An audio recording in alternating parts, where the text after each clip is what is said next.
गावावरून कारली आणलेली, छोटी छोटी कवळी एकदम छान होती, झाडावर लागलेली म्हणून काढल्या आपल्या. ह्या बाकीच्या ठेवल्या आहेत वेगळ्यासाठी.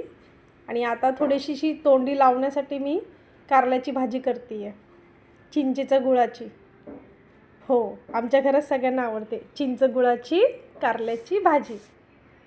सुकीशी असते, अशी वाटण बिटण असं काहीच नाही.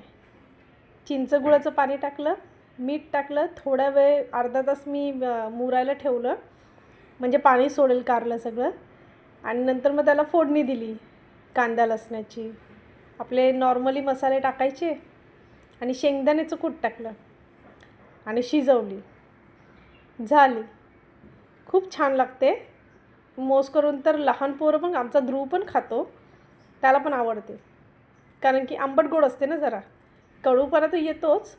आणि ही जरा कवळीच होती ना कारली, मग हे पण कडू होते, पण छान लागत होती भाजी खूप. कारले तर कडू तर लागणारच ना मग. आणि हा मार्च महिन्यात असला ना तर कारलं अवश्य खावं, म्हणजे कसं वाताचा त्रास होत नाही पुढे. मग झाली बाबा आमची वाटणाची थोडीशी कारल्याची